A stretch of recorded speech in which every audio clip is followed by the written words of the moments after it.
I'm going to turn the microphone over to Greg Orman, President and CEO of ImperaMed, who is going to moderate our next discussion. And you know, we can't get through a successful patient advocacy summit without bringing some discussion around rules. So this will be the panel on rules and tools of patient input, talking about some of the challenges we face in working together and how we can overcome them. Greg? Thanks, Sarah. Good afternoon, everybody. It's a pleasure to be here. I've been super impressed by everything I've seen so far. I hope that you find this panel to be equally interesting.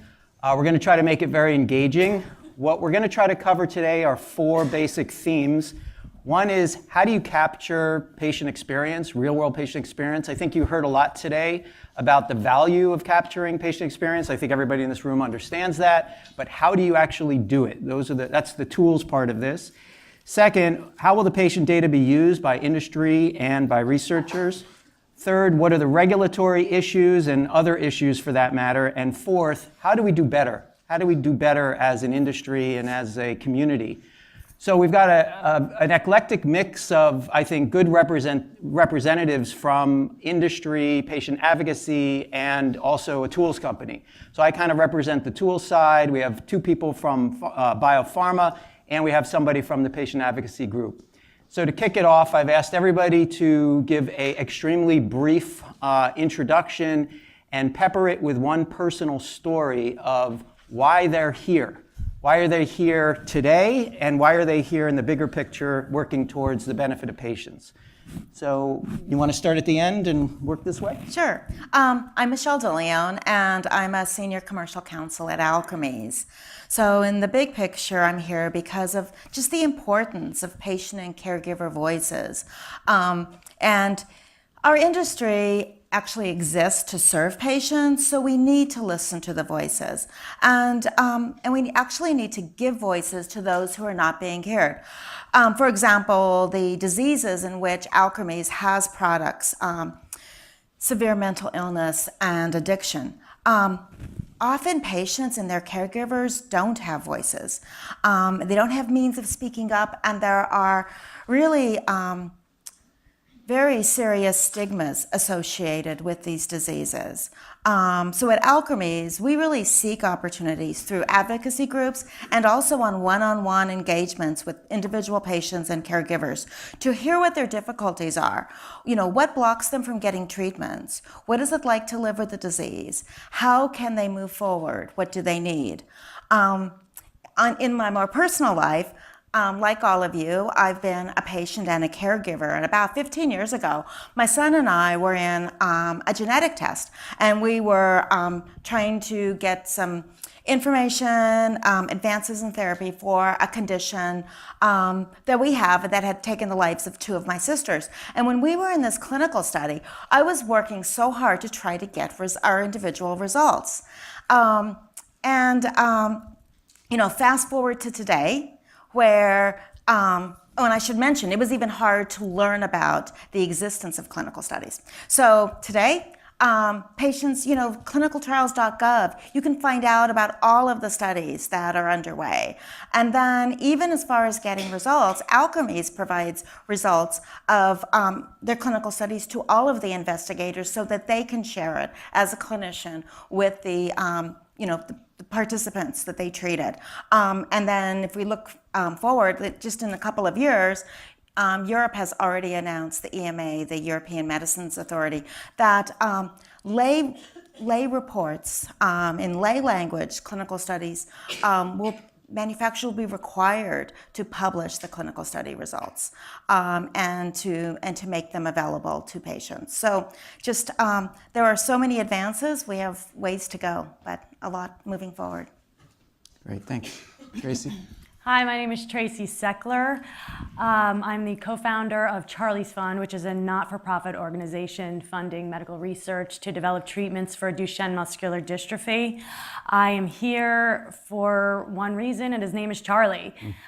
He is 16, he will be 16 years old in a couple of months, and there's no one story I can tell you, and I know I am biased, but he's definitely the funniest person I've ever met, and I just want to keep laughing. So I've just, since he was diagnosed with Duchenne, which is a progressive disease that's 100% fatal. He was diagnosed 12 years ago, and since that day, I've been doing everything I possibly can to help advance treatments. Kind of more globally, what I hope to bring to this panel is I've had a chance to experience the rules and tools of patient input from a few different angles. So when I started Charlie's Fund 12 years ago, the patient input that my organization provided was mostly funds. We partnered with academic researchers, biotechnology companies, and just funded medical research to help them develop the treatments they were developing. So that was one way we provided patient input. Somewhere along the way, a few years after that, we spun out a biotechnology company of our own called Akashi Therapeutics because there were certain treatments that no other companies were developing, that as patients, based on the preclinical data that was available, we felt really strongly that these were therapies that needed to be developed. And for one reason or another, the companies that owned them weren't moving them forward. So we spun out a company. So now I'm wearing another hat, which is a board member of a biotech company. So I've had a unique perspective from that role as well to see what patient input can look like there. And then finally, Charlie has participated in 2 clinical trials. So as an actual patient, from a boots on the ground level, I've had a really good view as to the patient, what are the opportunities and challenges for patient input, just boots on the ground, doing the hard work that needs to be done. So I don't have any answers, but I'm hoping to talk about my experiences from all 3 of those angles. Great. And my name is Kara Malcolm. I am a clinical scientist here at Novartis Institute for Biomedical Research. So welcome again. So I've been here for nearly 4 years, and I began my story for passion for patients really about 20 plus years ago. I was a PCA. You saw an example of this, patient care associate, and that's where I was introduced to patients and caregivers and families and just people. I was trained to be a nurse, and I truly, honestly liked my PCA role better than my nursing role. The day I got my degree, I wanted to go back to be PCA because it was just much more, caregiving. But through the course of my career in nursing, I did all realms. I did pre-op, intra-op, post-op, specialty work, outpatient settings. And through that course, I also then landed into research as a research nurse. A lot of people were impactful to me in my story, and patients and caregivers again. But what I noticed at the latter end of my career as a research nurse, the industry protocols that kept coming my way made me pull my hair out, day in and day out. I don't know why you think you're gonna get these patients into these trials. This is unrealistic. It was until that latter end last year that I was at Newton Wellesley Hospital down the street here, that I had a drug company say to me, what would you like to see changed in this protocol? I had my aha moment that I can make a change, I'm going. So I left the bedside, and here I am today. And I think within Novartis here, NIBR especially, because that's where I am, we work in the early phase studies, phase 1 and 2s. What we're trying to do here is incorporate that patient voice. So that's what I'm here. I'm the patient's voice. My RN's behind me fully. Clinical scientist, yes, but I'm here for the patients. But again, through the PEA group, Patient Engagement and Advocacy group within NIBR, we are trying to educate our teams. And the early and often has been communicated. You've heard this throughout. You'll probably hear the same echoing again, but this is relevant. So again, we're trying to do this. We're trying to educate. And it's early in the industry. And as an industry as a whole, we do need to make this movement continue. And it will keep on going. Great. Thanks, Kara. So again, my name is Greg Orman. I run a healthcare technology company called Pyramid. So my personal story has to do with my dad. About a year and a half ago, at the age of 80, he was diagnosed with liposarcoma. It was a small lesion on a healthy kidney. And the urologist decided they should remove it without, in my view, sufficient opinion from the oncology community. And he never really recovered from the surgery. A few months later, it spread like wildfire, and he died of retroperitoneal liposarcoma. So it was very sad. Fortunately, it was quick, but the point of that story is that I don't think he was guided by good outcomes data. and I was furious. And this is one of many, many examples I've seen in my career in healthcare. I'm a serial entrepreneur. I've been doing this for a long time, as my gray hair attests. And what I've had a vision to do for a very long time is build a system where patients can go in and see exactly what the outcomes are and the complications and risks for the particular therapy or treatment that they're going to undergo for patients exactly like them with all their comorbidities in their particular place. I want to see that data set online so patients can use it. And that's what inspired me to start MPyramid 5 years ago, and also why I'm here, because I want to see if we can, as a community, figure out how to do that better than we're doing already. So with that in mind, thank you all for the personal stories. Appreciated hearing that. Usually what you're supposed to do is save all the Q&A to the end, and that means you have you're supposed to have 15, may only have 5. So I'm a serial entrepreneur and I hate following the rules, so we're just gonna put that aside. But you have to cooperate, otherwise Bob's never gonna let me do this again. So what we're going to do is we've already sucked up our 10 minutes of intros. In fact, we're 3 minutes over. What we're going to do is spend the next 17 minutes just having the panel chat among themselves, because that's at least one rule that I have to follow. And so I have a set of questions that follow the themes. But then right after that, at the halfway point, I have some more questions, and I just want to open it up for you to participate, for you to make comments and ask questions as long as it's relevant to the topics we're talking about. That's the only rule. And then the last 15 minutes, you can ask anything you want on any topic you want. So hopefully that'll engage you a little bit earlier than perhaps you're used to. So with that in mind, let me kick it off with the first question, and this will be to Michelle. How, Michelle, do you feel that industry views patient input or the capturing of real-world experience? What is Alkermes' view on that? Okay.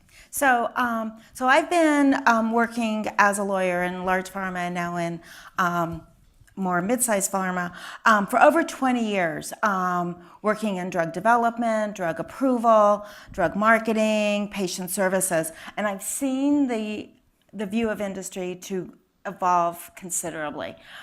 Initially, going back about 20 years ago, I remember head of large pharma R&D telling me that he was going to talk with a patient advocacy group, and he was really worried about it. He didn't know what to say. It was clearly not in his comfort zone. Kind of sounds a little bit with like what Lisa Genova said, that, what am I going to ask them? What are they going to tell me? This isn't what I signed up for. So unlike patients who have been, vying for a seat at the table for, since the beginning, I think industry has had to learn how to talk with patients, and part of it is the overlay from the regulations. What can we say? What can we collect? But industry has, I would say, in recent years, really learned quickly that there's a lot of value and importance in patient input. At Alkermes, patients are at the front and center, throughout our whole product development spectrum. So, they not only inspire us, but they really inform us. So, they tell us what's missing. So what's important? What's it like to have the disease? What's it like caring for the loved one? So we discuss the needs within a disease state when a chemical is still in the bench in the laboratories. And we're just flagging the therapeutic area at that time. And during the drug discovery process, development process, while we're working, while studies are underway, we're working on early labeling. So it's before we've submitted our new drug application, and certainly well before the FDA has considered it. We have advisory boards with patients, with advocacy groups. We obtain feedback and we take it in.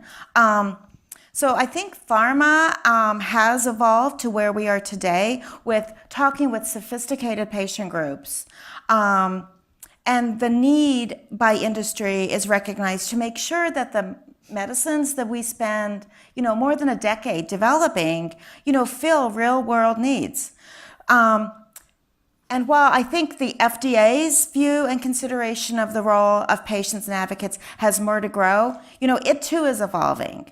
A great local and recent example is the impact that patient impact can have drug approval process, and most recently in Sarepta's new medication, which will only help a small number of patients, but every patient is important. And it's really, that was really unprecedented for a new treatment where the question was efficacy. Does it make a difference? And where the clinical trial endpoints were really questioned. Where the FDA's advisory board recommended against approval, and where patients, real little boys, young boys, their parents, and groups, really descended upon FDA to talk about the difference it can make, because these are real lives. So, fortunately, FDA came to terms with the clinical trial data, and found a way forward to approve the drug by requiring a confirmatory study post-approval, but at least the product can come to market and will be made available outside of the clinical trials itself. Michelle, thanks. I was wondering if we could bridge on top of that, because that kind of opened the whole issue up of the industry partnership with Advocacy. I would imagine that's of keen interest to everybody here. I'm wondering if Kara could take that to another level of detail and comment, give us some specific examples of how Novartis, if you can share, or other big pharma companies or biotech companies can work with patient advocacy groups. What are the best practices? What has worked in the past? And give us specific examples so we can, visualize it. So again, I come right off of the hospital setting, so Novartis is my first experience. I've been watching patient-centered clinical trials for 4 years now. And just to echo Michelle, yes, it's transition towards this is going to be the wave of the future. So again, in NIBR, it's something that is newer to us, and we as a group are growing this. And what we're trying, again, is educating our internal groups, is working with the advocacy groups and the societies, foundations. So we are partnering with these different foundations for different diseases. Here at Novartis, we do everything from respiratory, CV, cardiovascular, and endocrinology, oncology. We have everything, and rare as well. So we do have a lot of different foundations that we do touch with. And exactly right now, I am aligned cardiovascularly, so I have not been touching any foundations myself, but within our group and educating our clinical trials team. And when I say I'm a clinical scientist, and for those who don't know, what that means is I sit within the team that build the protocol, that choose the sites, and again, that's where the impact. I come from that area, so I can help with the people, this pharmacokineticist, the statistician, the physician who used to be the bedside, now is no longer at the bedside. I'm there reminding them of the patients and the caregivers and what we really need to consider. Again, one of the summits I recently visited, one of the patient advocates came and she spoke about how her MS affects her in her daily living, and in part, to participate in a trial, it sets her back. Just going to that one clinic visit sets her back 3 days. So that was impactful for me to think, all right, I don't have to think just about her and her disease, but how will that really impact her in the greater? And again, how would I know that if I didn't talk to her or if I didn't talk to the caregiver? So the paradigm that we're going, we know what direction we're going, we know what disease area we're focused on. We need to start those conversations before we even hit the clinic. So therefore, we already work with the groups, the foundations, the advocacy groups, and saying what's meaningful for you as a patient, and again, getting to the FDA regulators and letting them understand, building a tool, potentially a new tool with the group that we need to. Mm-hmm. So maybe you could give us an example from the patient advocacy side of what you've seen work and what you've seen not work. So where have the industry / patient advocacy alliances been very effective? Maybe using Sarepta as an example, perhaps, but really specific examples of why it was effective, and also where has it failed? I'm going to let you comment on that. Yeah, no, great question. I was going to speak to the recent FDA decision regarding eteplirsen, because I think that is a great example. So the media has focused a lot on the emotional testimony of the patients and the number of people that showed up at the advisory committee meeting. And those all were very important factors that were brought into the scenario by patient advocacy groups. But there was a lot of work behind the scenes that is much less dramatic and maybe much less interesting as a headline for a story, but that played a critical role in getting that drug approved. So, for example, a group of patient advocates formed a movement called the Race to Yes, and one of the key goals of the Race to Yes was to educate FDA officials, help them understand the nuances of this disease and the role of dystrophin, which was the protein in question, because the big question was, does this drug produce enough of the missing protein to be reasonably likely to induce a clinical benefit? So two of the critical questions were, does the drug produce the protein, and are we seeing any kind of clinical benefit in the patients who have been on this drug? So the patient advocacy groups did much, much more than tell their personal stories about what it's like to be on the drug. In fact, in February of 2013, one of the first things we did was call together 7 of the world's experts on dystrophin and Duchenne muscular dystrophy and brought them to the FDA. And the FDA, the Division of Neurology Products, and some higher level management came to this meeting and sat there for 2.5 hours and listened to a forum like this, where 7 of the world's experts from all over, Australia, London, Stanford University, came and spoke about the role of dystrophin in the disease and also the natural history of the disease. And I think that was extremely important, and well, I guess it wasn't sexy enough to be reported in the news, and no one really hears about that. But that work has been going on for 3 years prior to this decision to help FDA understand the patient perspective. Certainly, Tracy, the patient advocacy community can be a voice of the patient for purposes of lobbying and legislation. And I think we heard before in an earlier panel how some pharma companies won't even go into business, into that market. They won't even have a go-to-market for that indication if there's not a patient advocacy group there. What about in terms of the alliances and coordination that go on behind the scenes around data capture, since this panel is all about how do you collect the data? I know in cystic fibrosis, for example, an area we worked in, the Cystic Fibrosis Foundation just has a lock on the whole data set. And if you want to be in that business, you work with them, and they monetize that data. So how does it work in other diseases, or the diseases the Duchenne's disease or other diseases? How do the patient advocacy groups work with pharma and vice versa to do studies to capture real-world evidence to present to the FDA to get approval?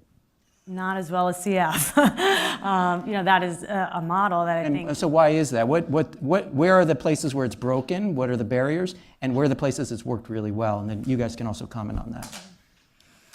I think from the patient perspective, when you're starting out as a patient foundation trying to save someone's life, you may be on a different timeline than industry or regulators. And I can speak from my own experience. When my son Charlie was diagnosed 12 years ago, there were no treatments whatsoever, even in a clinical trial. So we were driving toward a singular goal: get these drugs developed and get them in a clinical trial.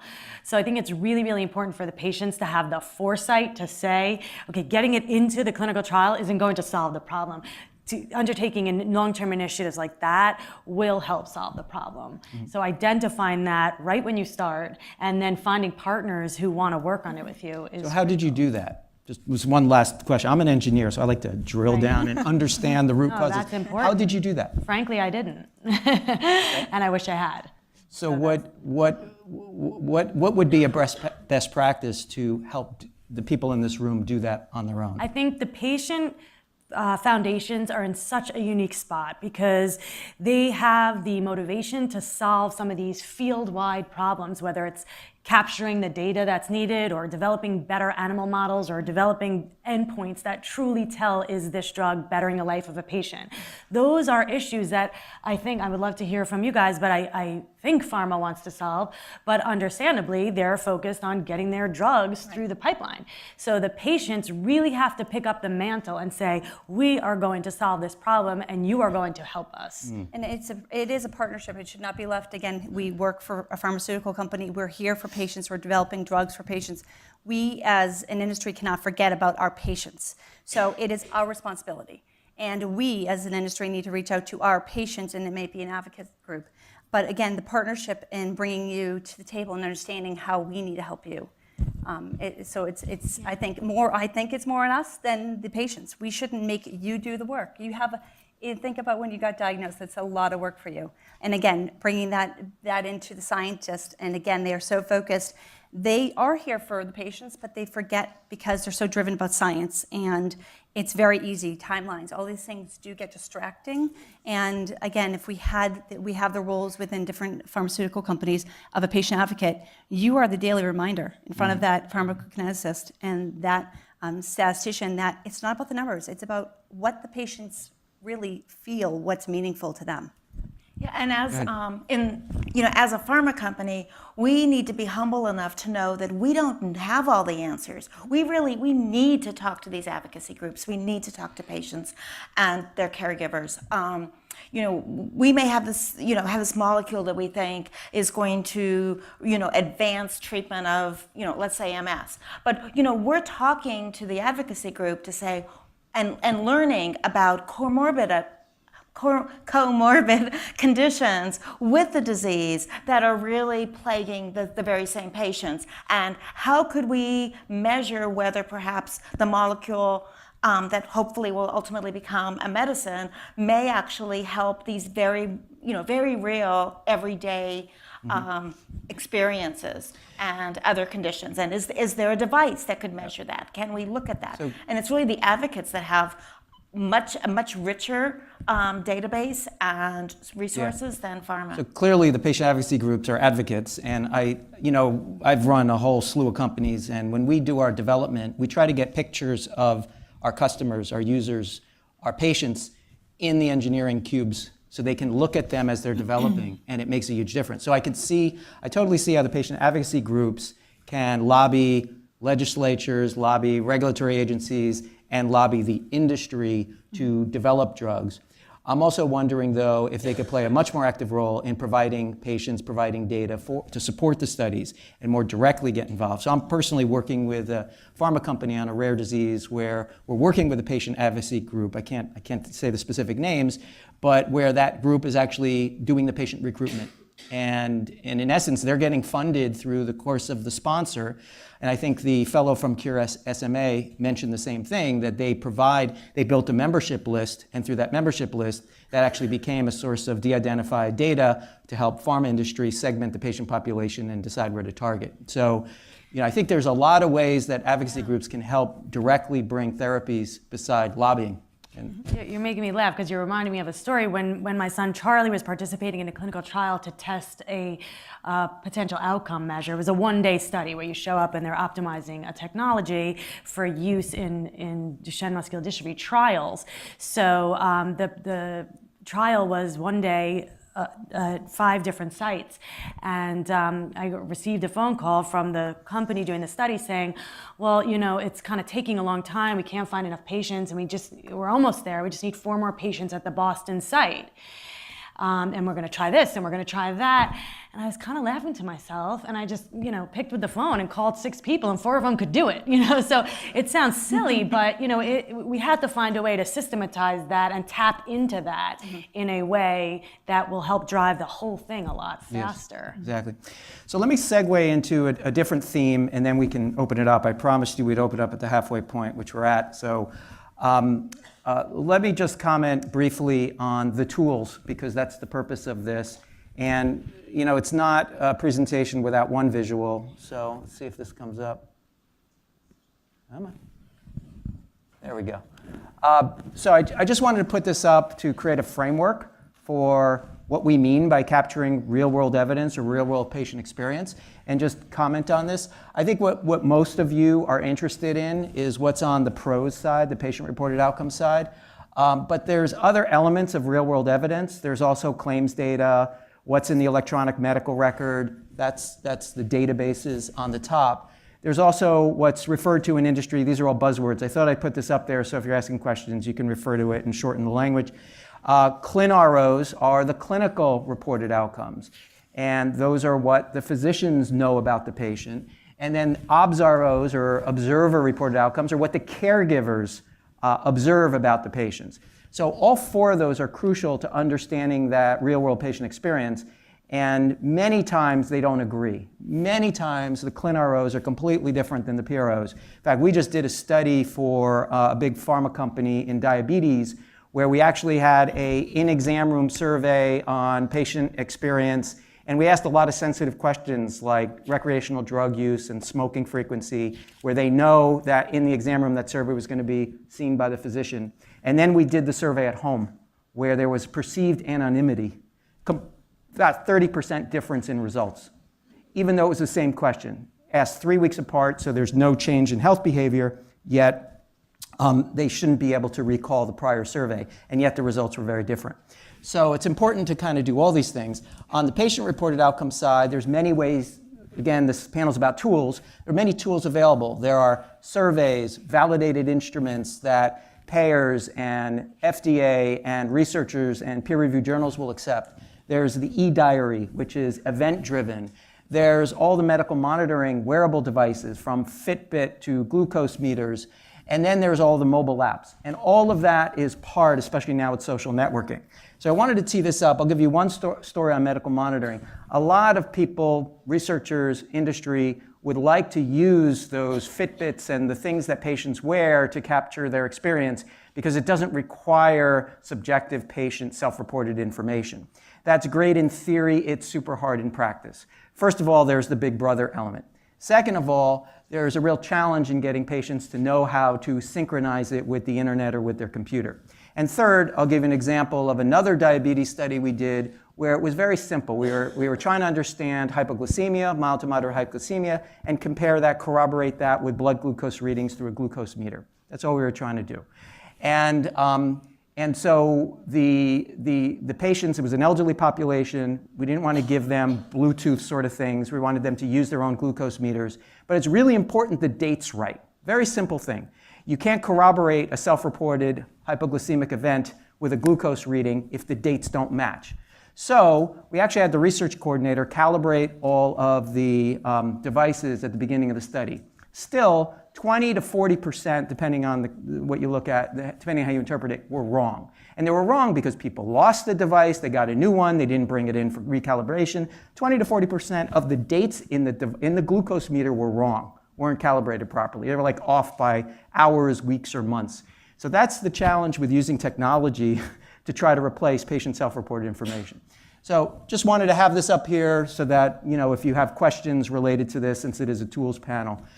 Any quick comments on these sorts of technologies, maybe ones that you've used in your companies or other methods before we open it up? Yeah, it's just from our standpoint of while we're developing protocols, we're trying to incorporate these technologies to decrease the burden for patients to enroll into clinical trials, again, decrease the burden on the caregivers, but the patients as well. But it's not a one-size-fits-all. We understand that technology fails. People are different users. They like paper, some like electronics. So it definitely is something that we're playing with. Another consideration is just getting the technologies validated for use in drug development is, it's really like climbing up a mountain. Not Kilimanjaro, but it is a mountain. I mean, I read an article just this summer, and it was in the Journal of American College of Cardiologists, where it was reporting that there were no currently available patient-reported outcome for heart failure that meets the FDA criteria to support a drug application. And that is really discouraging. So that means that if companies use these technologies, which fall short of all the criteria that FDA requires, they can be cited for misbranding their drug, it won't be considered by the FDA in the drug approval, sharing the information with physicians or with patients, about things about which they care. You end up running the risk of enforcement by the FDA. So it's all really good, but it needs to be more realistic, and that's part of the challenge. Great. So I'm going to ask a question. We're just going to spend the next 10 minutes with more questions, but also allow you to ask questions on what we're talking about. So if you have a question on anything that's been discussed so far, or anything that we are discussing right now, raise your hand. I see one there. The mics will come up. So I'm going to pose this question. Let me first pose this question to the panel, and then you're free to ask your question either on this topic or any that we've done so far. Remember, in 10 minutes, we're going to open it up so you can ask anything you want. So let's try to keep it as much on point as we can so we can have some semblance of structure. So the question I have is relevant to this particular slide. What are the gaps in real-world evidence? What are the gaps between what physicians hear and report, and you and I were talking about this, and what patients self-report? So I gave an example of an instance where when patients are doing surveys they know their physicians are going to see, they're statistically significantly different than when they do them with perceived anonymity at home, even though they weren't necessarily going to be anonymous. So what are other examples of that? What are those gaps, and how do we close those gaps? I think we're still learning. I shared the same experience as a research nurse, asking those questions, those outcome questions, getting one answer, having the physicians walk in and just on his own asking the same question, complete different answer. I'd have to turn to the patient and say, do you remember you just told me that, was this real, or let's work this out a little bit. But again, this is something that it's hard, how to capture the varying ages that we're dealing with, the very varying patients and caregivers. It's still to be worked. Yeah, I think you're absolutely right. I mean, in my own case, my son Charlie is extremely competitive in a nice way, but really competitive. So when he goes for his clinic visit and the doctor says, okay, let's see how quickly you can get up off the floor, he hauls it, and it's kind of like the equivalent of like if your kid is trapped under a car, you're going to raise that car. That doesn't mean you can do that, right? It just means. So for me, what's much, much, much more valuable and the information I want to share is what I'm seeing at home and what he's feeling at home on a daily basis. And some of the things that our community is looking into is systematic videos, that use of technology that are taken at the same time with the same clothes on, climbing the same set of stairs, and uploaded in the same exact way, and possibly like evaluated by a team of a trained physical therapist who are looking at an anchored scale or something like that. So you're extending the definition of real-world evidence, not just patients with comorbidities who are taking multiple drugs, but also patients in their actual normal environment.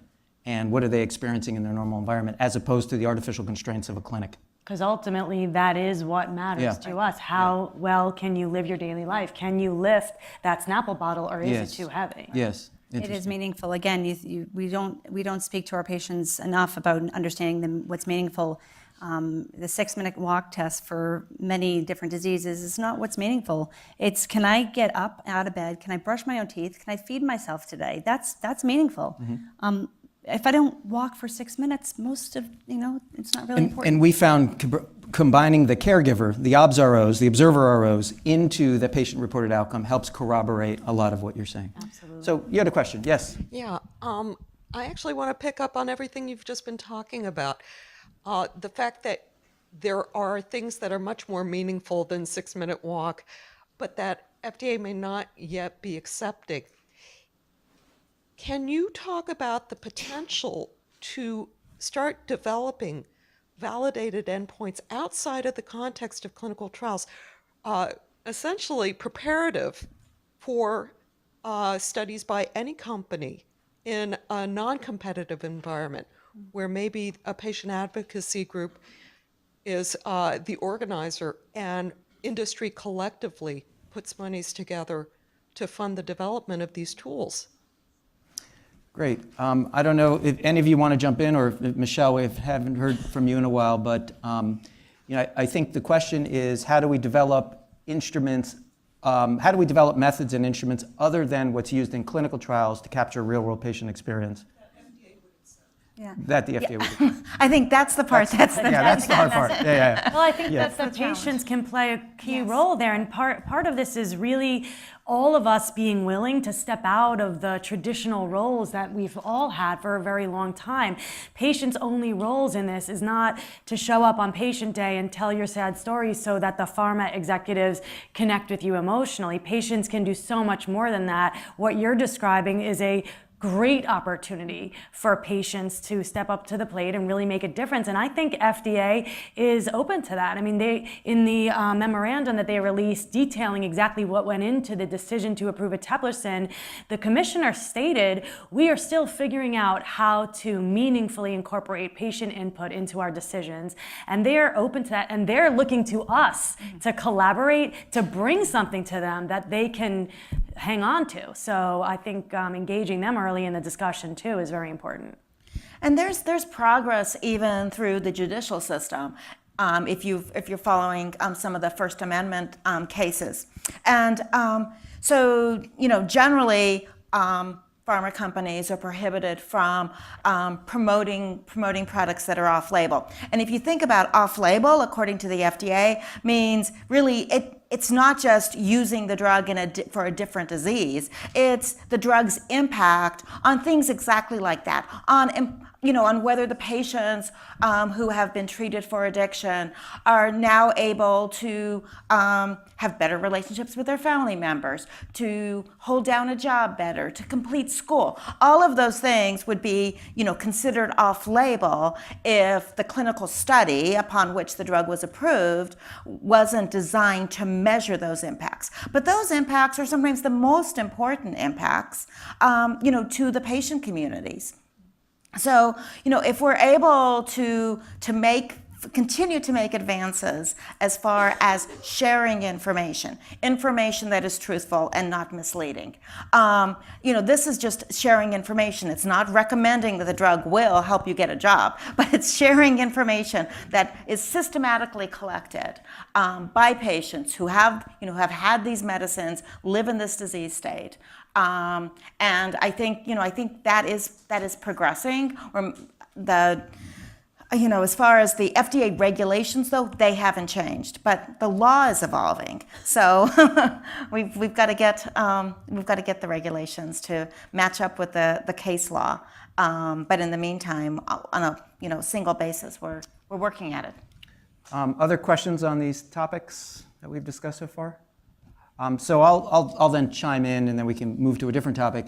I kind of think the Sarepta case, I'm no expert in this, but from what I've read, is actually a good example of this. So when you think about the FDA, they have a lot of scientists that need to see controlled experiments to prove causality, right? So there's a difference between correlation and causality, and they need to prove causality. So that kind of restricts the type of studies that are done. It's kind of hard to use real-world evidence in that mode. But the FDA is increasingly asking for real-world evidence from people in industry. So my understanding in the Sarepta case is the scientists were like, whoa, there's not enough data and evidence to support the efficacy of this drug, but the FDA chose to approve it anyway, with the caveat that they do a lot of there's a set of post-market required studies that must be done to track those patients and try to go back and prove it. So that's an example of where they didn't follow the norm, which is great, and they said, let's get this out, let's get this into patients' hands as long as we don't think it's a safety risk, and then let's try to track how they're using it in real world and see if we can infer efficacy and effectiveness from there. So I think that's an example of them doing it. Part of the problem when you're dealing with the FDA is they don't tell you the answer. You have to go spend $100 million to do a study and then present it and hope it is the right answer. So I think if the FDA could be less like a governing agency and more like a guidance agency to provide better than just whatever the written guidance is, to say, here's what we need to see to get this approved, and it may or may not be through validated instruments or whatever, that would go a long way towards addressing your point. I just want to chime in on the Sarepta decision, because I think this is one very important element of that decision that wasn't widely reported, which is the reviewers at the FDA interpreted the data that was presented to them by Sarepta in a certain way.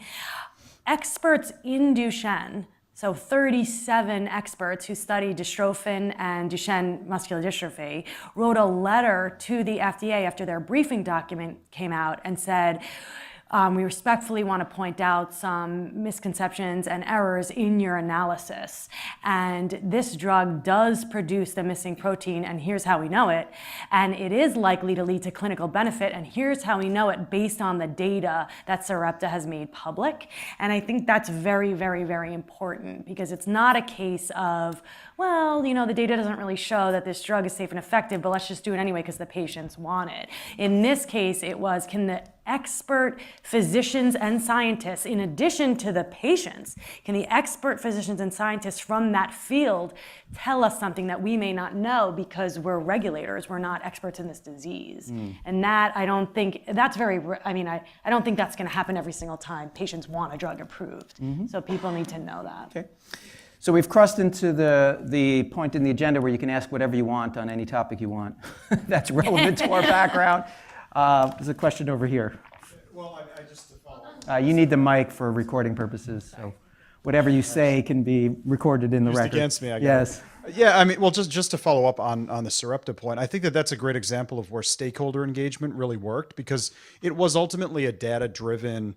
FDA even came out and said, we did base this on data related to dystrophin production, right? There was certainly, disagreement on what that data meant, but I think that it took the stakeholders, not just patients, family members, caregivers, but also scientists, researchers, and clinicians who practice in the field to really make that case to FDA as a stakeholder group. And it's interesting to me that it felt like, for the first time, I saw FDA as a stakeholder, not just a ruler, in where they actually came out on that. But I wonder if you guys could talk about stakeholder engagement as a model for drug discovery and drug development, ultimately, and approval, maybe more broadly, with how you get that whole group to kind of work together. Because that, to me, was the big difference in the Sarepta case, was that it wasn't just patients saying, I want this drug. I've seen that happen in other AdComs, and they haven't gotten approval. So I think there's a difference here in terms of the level of evidence that was brought to bear. Yes, that's a great point. And that's what's so different about healthcare. I've been in actually 3 or 4 different industries, and this is the only industry where there's not a real detailed set of analysis on the buyer that happens in every boardroom. One reason is because there's so many different stakeholders. Who is the buyer? Is it the payer? Is it the provider? And I think that's going to change, because increasingly the patient is going to become the buyer. Hopefully 10, 20 years from now, we won't have to have this meeting anymore. The way it's going is with deductibles rising, that patients are paying for their own health care increasingly. So we're creating a real market. And as we create a real market, the biopharma industry will have to have that same level of precision about the buyer profile as GM does about their car buyers, and how Sony does about consumer electronics buyers, or Apple does about their iPhones. So I think we're going to eventually get there. But for now, we're stuck in this model where we have all these different all these different stakeholders that have to work together. So how you align that is very, very challenging. In my personal experience, you kind of got to go where the money is, and the money's in biopharma. And in my personal experience, you get the sponsor, the biopharmaceutical company, to sponsor programs, studies, et cetera, that can then engage those different stakeholders in one large registry that has patient advocacy representation, has provider representation, research representation, key opinion leaders, physicians, patients, et cetera. So that has worked. We've done that 3 or 4 times very successfully. What do you think in terms of how you align all the stakeholders? Yeah, I was going to tell a story about, this goes back to 2003, and I was with AstraZeneca at the time, and I was working on a drug for non-small cell lung cancer. It received accelerated approval, and so, like Sarepta, AstraZeneca had to conduct some additional studies, a confirmatory study.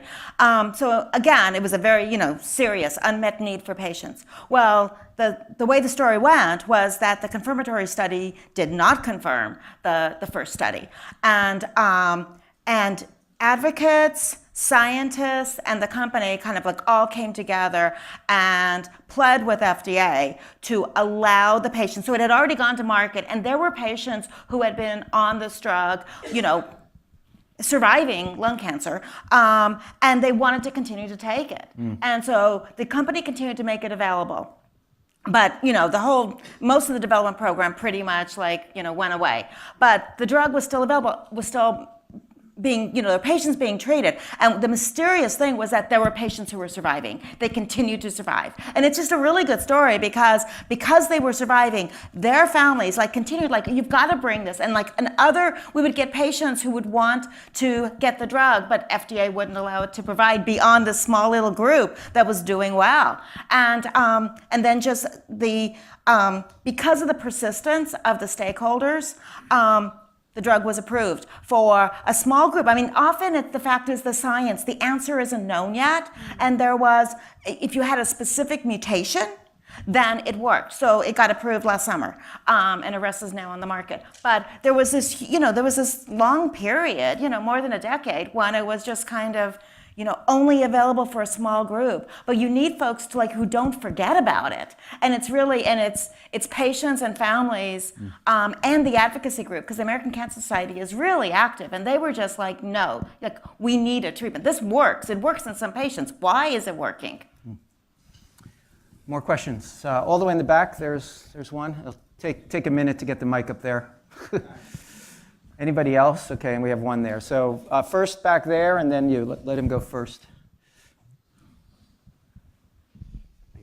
Yes, sir. Following up on what Tracy said with regards to the Sarepta approval, the letter that was written to the FDA by the numerous expert physicians and scientists pertaining to the ability of eteplirsen to skip the exon and make a truncated form of dystrophin protein was fascinating in that the early part of the order indicated there was no formal mechanism for these expert scientists to actually approach the FDA and to indicate we are the experts who are day in and day out utilizing Western blots, et cetera, and we are seeing this, but the best we could do is send this letter to a general PO box at the FDA, which up until recently, I was an adjunct instructor in cellular biology. I'm a researcher at Harvard Medical School, and my father and my nephew both have muscular dystrophy.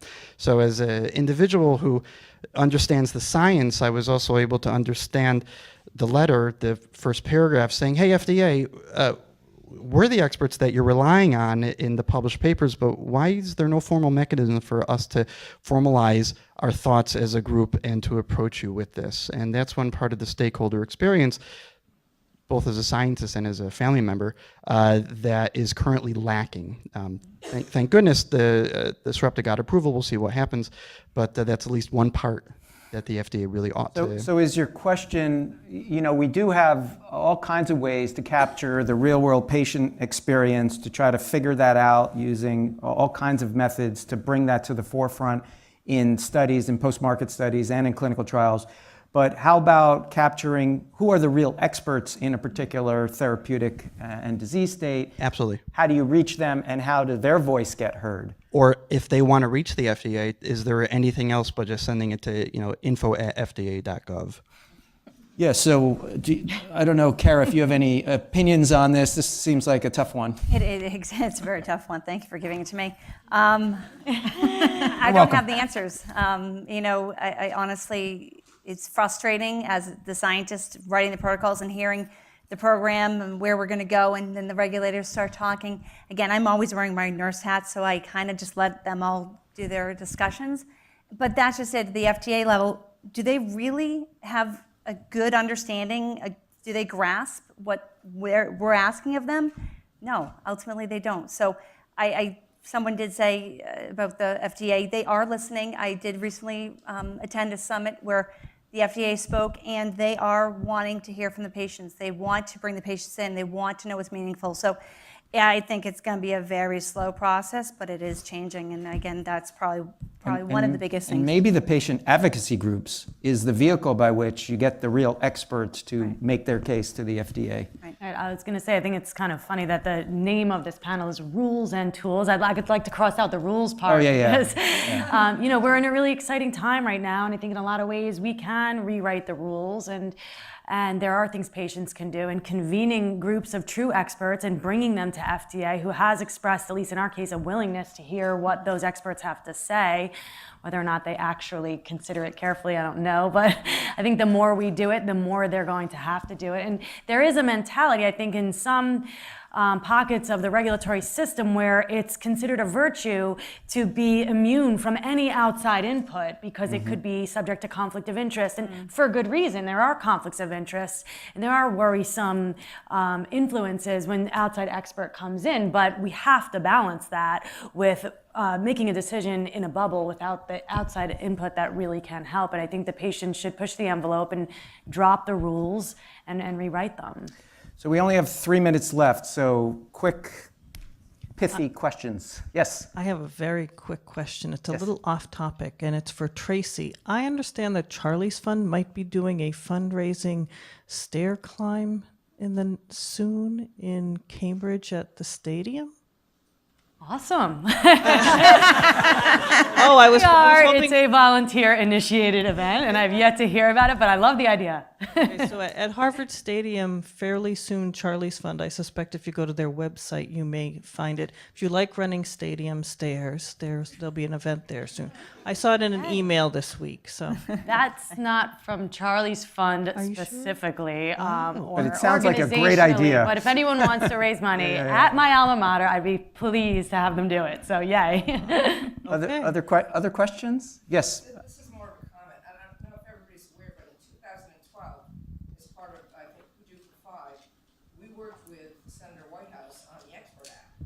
And the Expert Act allows the FDA to bring in outside experts, researchers, and patients when when reviewing orphan disease treatments. This is the law.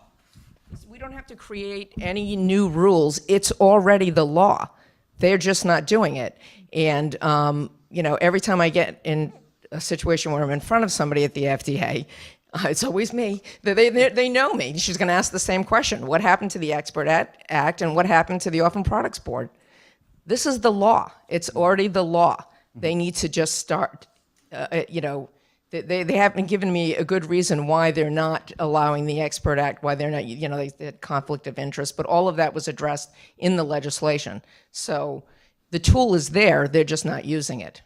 Great. So PDUFA 5, that's the answer. So we're hoping for PDUFA in- 6, though. That's what's in the works now. So hoping. we have to wrap. Let me end the panel with one comment from each of us on how we can do better along the lines of everything we talked about. If you had to pick out, one thing you think we could do better as a community to capture real-world patient experience, what would that be? Any volunteers? Just collaborate. That's the biggest thing for me. As an industry, we need to collaborate and collaborate with the advocacy groups. I'll comment, to go back to my original kind of inspiration, is I'd like to see all the data collected in these studies shared with patients. I'd like to see a mechanism by which the data can be shared with patients so that can empower patients to make informed decisions. Listen, just really listen. Walk so that you know what it's like to walk in a patient's shoes.